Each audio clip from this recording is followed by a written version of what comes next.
la récente instruction du ministre de la Justice au procureur général afin d'ouvrir des enquêtes et faire toute la lumière sur ces événements tragiques.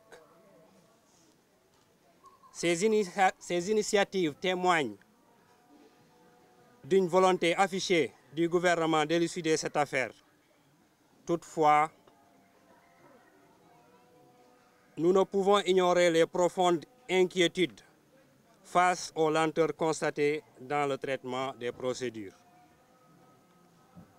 C'est pourquoi nous demandons et nous insistons que les victimes et leurs familles ont droit à la justice.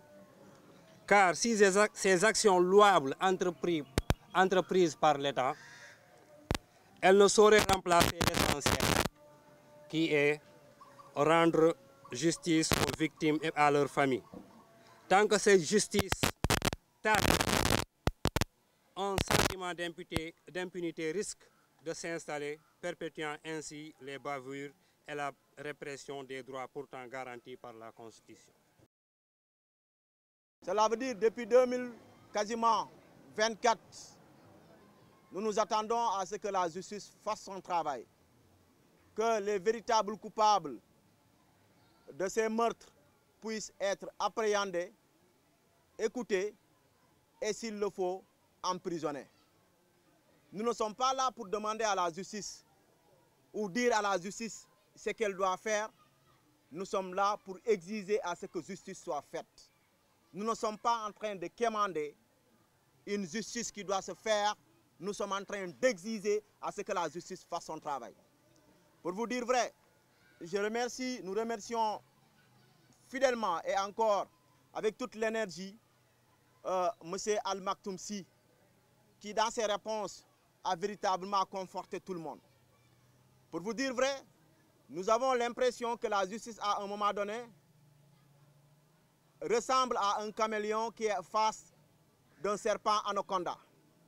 C'est comme si la justice ne veut pas faire justice. C'est comme si la justice ne voulait pas. C'est comme si à la limite il y a certains qui ne veulent pas que justice soit faite. Écoutez, il a dit qu'il est victime et il a parfaitement raison. Et nous vous dirons que tous les Sénégalais quasiment épris de justice sont victimes. Victimes, et nous avons dit plus jamais ça. On dit 80 morts, certains disent 84, disent 86.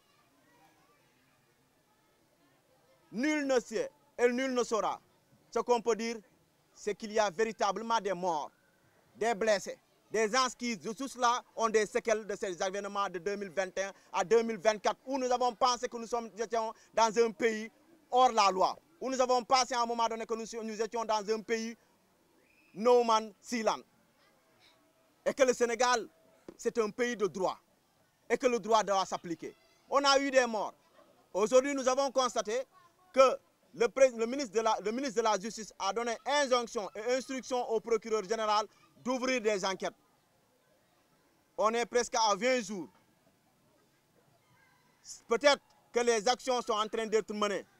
Nous ne sommes pas dans le secret des dieux. Mais nous avons vu qu'il y a des lenteurs. Et nous pointons du doigt ces lenteurs-là. Les gens, certains ont tué. La police s'est dédouanée en disant que ces gens-là ne font pas partie d'eux. Donc que la justice fasse son travail.